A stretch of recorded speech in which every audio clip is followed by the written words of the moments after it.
वाली बहन विशाखा की शादी कुछ ही दिनों पहले कार्तिक नाम के एक लड़के से दुर्गापुर गांव में होती है। विशाखा अपने ससुराल में बहुत खुश होती है।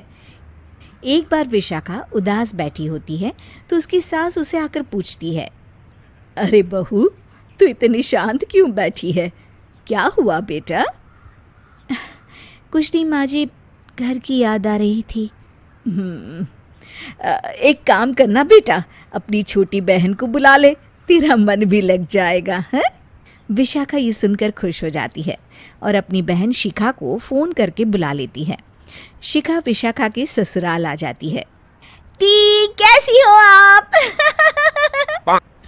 अरे आ गई तू, मैं तो एकदम ठीक हो गई। शिखा पूरे परिवार से मिलती है। नमस्ते जीजू, कैसे हो आप? अरे बढ़िया बढ़िया, तुम बताओ। अरे कुछ नहीं जीजू। अरे आपकी शर्ट पर कॉकरोच है? कहाँ है? सॉरी जीजा जी। शिखा, आते ही तूने शैतानी शुरू कर दी, चल कमरे में। अगले दिन विशाखा रसोई में खाना बना रही होती है और तभी वहां शिखा आकर उसे पीछे से डरा देती है। वो! विशाखा डर जाती है और शिखा हंस पड़ती है। तू पागल है क्या शिखा? अभी मेरे हाथ से सब्जी गिर जाती ना। अरे दी, आपको क्या हो गया है? शादी से पहले तो कितनी मस्ती करती थी और अब एकदम बोरिंग हो गई है आप। ऐसा कुछ नहीं है शिखा, वो तो शिखा, चूहा कहाँ है? दीदी दीदी दीदी दीदी, मुझे चूहे से बहुत डर लगता है। कहाँ है चूहा?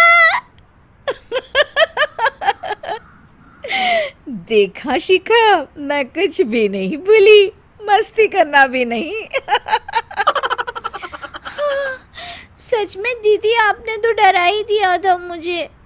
दोनों बहनें आपस में बात कर रही होती है। तभी शिखा को एक आइडिया आता है।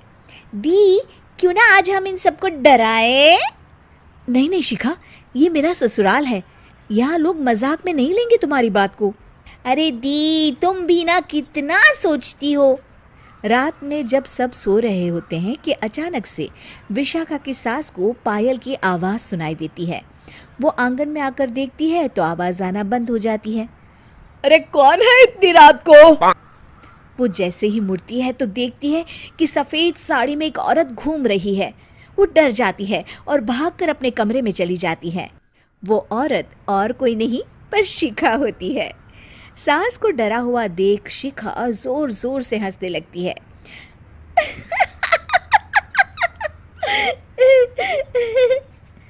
अगले दिन शिखा ये बात विशाखा को बताती है। ऐसा तुझे नहीं करना चाहिए था शिखा, ये मेरा ससुराल है और तू यहाँ ऐसे मजाक नहीं कर सकती। किसी को पता चल गया ना तो हमारी तो शामत आ जाएगी। अरे कुछ नहीं होगा दी, मैं तो सोच रही हूँ कि आज अच्छे से मेकअप भी कर लूँ तो और ज्यादा मजा आएगा। शिखा वहाँ से चली जाती है और विशाखा की सास ये सब सुन लेती है। ओह, तो ये सब शिखा का करा धरा है। रात में जब पूरा घर सो रहा होता है तो शिखा फिर से मेकअप करके आती है और पायल की आवाज़ फ़ोन से बजाकर टहल रही होती है घर में। तभी उसके ससुर आ जाते हैं। शिखा जैसे ही उनको डराती है वो अचानक से गिर पड़ते हैं और बेहोश हो जाते हैं। शिखा ये देखकर डर जाती है। अरे अंकल जी, क्या हो गया आपको? दी, जीजू, जल्दी आओ। अंकल जी उठिए ना। सारे घर वाले वहाँ आ जाते हैं। अरे पापा, क्या हो गया आपको? क्या हुआ शिखा, ये बेहोश कैसे हो गए? अरे तूने डराया क्या इन्हें ये चुड़ैल जैसा मेकअप करके हैं? आंटी जी, मैं तो बस मजाक कर रही थी, मुझे नहीं पता था कि अंकल इतना ज्यादा शॉक्ड हो जाएंगे। तुझे पता है ये दिल के मरीज हैं। हे भगवान, इन्हें तो दिल का दौरा पड़ गया है। शिखा घबरा जाती है। क्या दिल का दौरा? तेरी वजह से आज इनकी ये हालत है। इन्हें कुछ भी हुआ ना तो तू जेल जाएगी, समझी? शिखा रोने लगती है। नहीं नहीं आंटी जी, ऐसा मत बोलिए, अंकल को कुछ नहीं होगा। तभी ससुर को छींक आने वाली होती है। वो छींक रोकने की कोशिश करते हैं, लेकिन फिर भी उन्हें छींक आ जाती है और उनकी आंख खुल जाती है। अंकल, आप ठीक तो है ना अंकल? ससुर और सास हंसने लगते हैं। क्यों बेटा, सिर्फ तुम्हें ही मजाक करना आता है क्या? है तो क्या पापा बेहोश नहीं हुए थे? अरे नहीं नहीं, मैंने ही प्लान बनाया था ये। पर क्यों माँ? क्योंकि विशाखा को लगता है कि ये उसका ससुराल है, उन्हें ऐसी मजाक वाली बातें पसंद नहीं आएगी। पर उन्हें ये नहीं पता कि अगर ये दोनों बहनें शेर हैं तो हम भी सवा शेर हैं। ये तो बिल्कुल सही कहा आपने आंटी जी।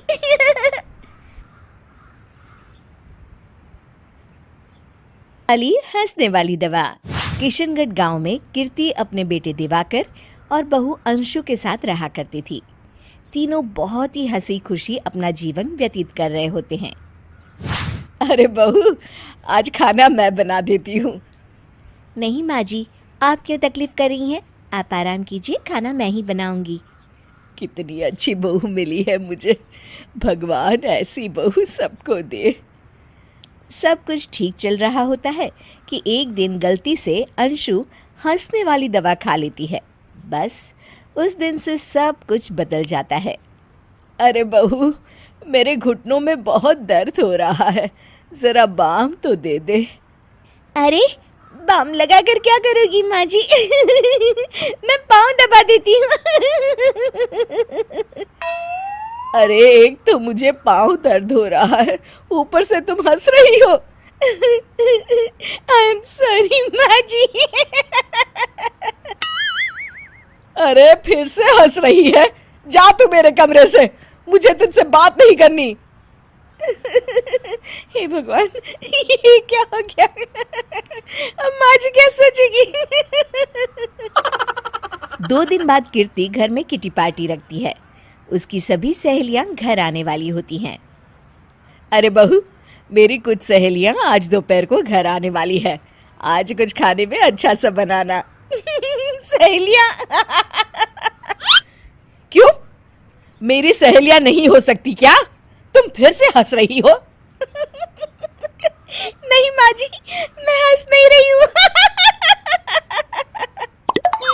अरे फिर से हंस रही हो और बोल रही हो कि हंस नहीं रही। नहीं माँ जी, मैं तो वो। तुम जाओ मेरे सामने से और किचन का काम कर लो, जाओ। दोपहर को कीर्ति की सभी दोस्त खाने पर आ जाती हैं। अरे वाह, घर तो बहुत सुंदर सजाया है कीर्ति। अरे मैंने कहा, ये सब तो मेरी बहू का कमाल है। अरे वाह, बड़ी गुनी है तुम्हारी बहू तो। हाँ हाँ, खाना भी अच्छा बनाया है। हाँ, बहुत ही गुनी है। तो हमको नहीं मिलवाओगी क्या, या छुपा कर रखोगी अपनी हीरे जैसी बहू को? अरे नहीं नहीं, अभी बुलाती हूँ।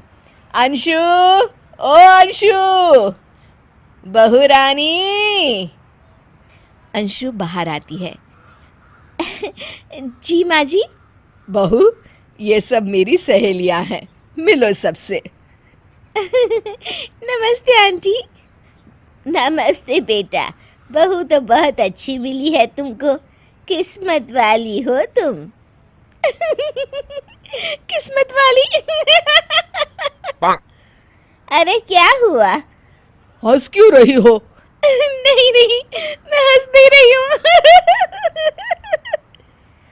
तभी अचानक सांची के हाथ से चम्मच छूट जाता है और उसका कुर्ता गंदा हो जाता है। अंशु फिर से हंसने लगती है।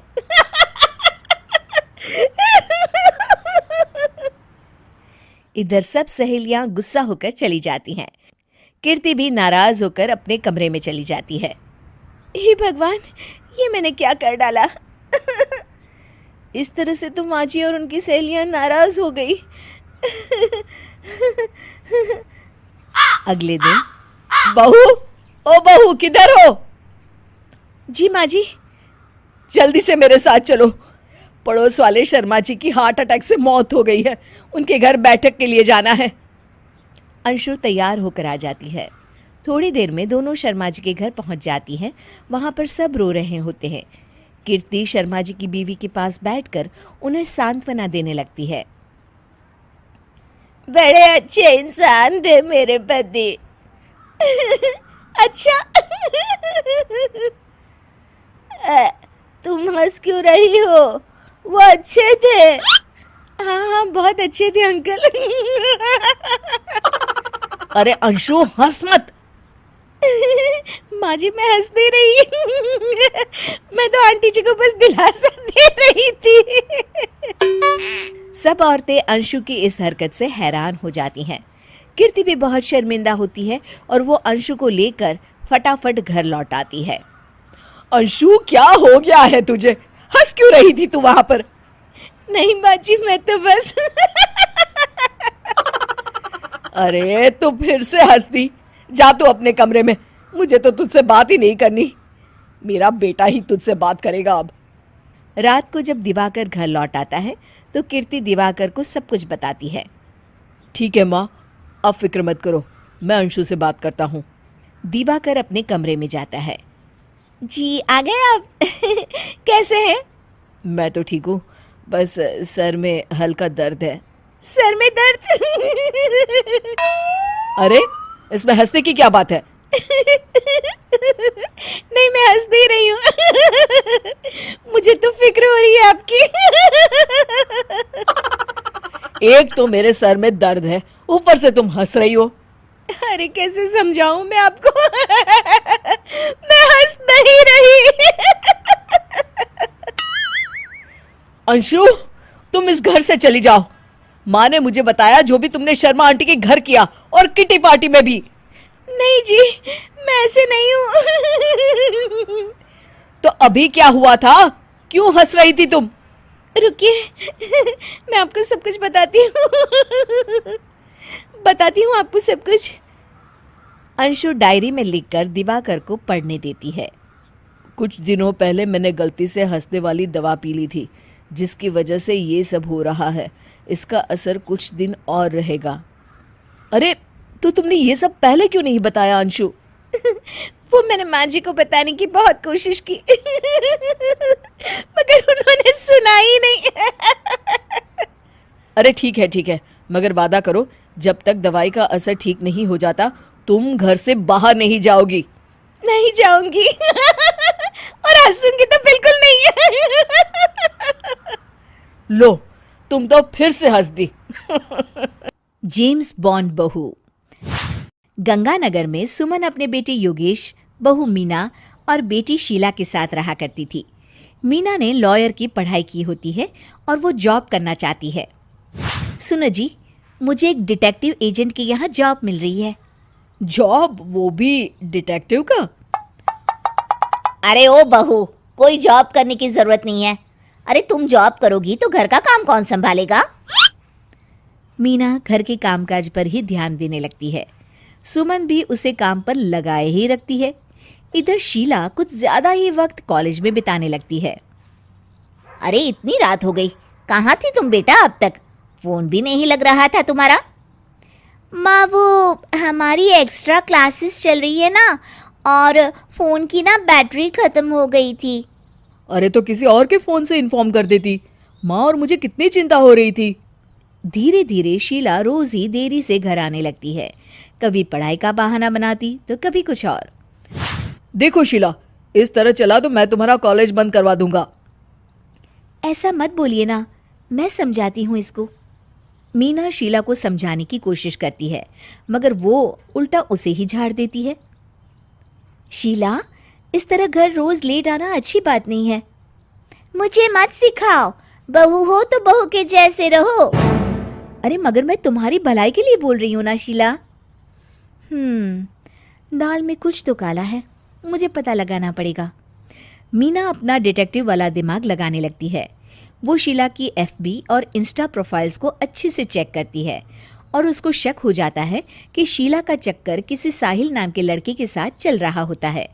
वो शीला को समझाने की कोशिश करती है। शीला, वो लड़का अच्छा नहीं है, उसे छोड़ दो तुम। मेरे मामले में ज्यादा घुसने की कोशिश मत करो।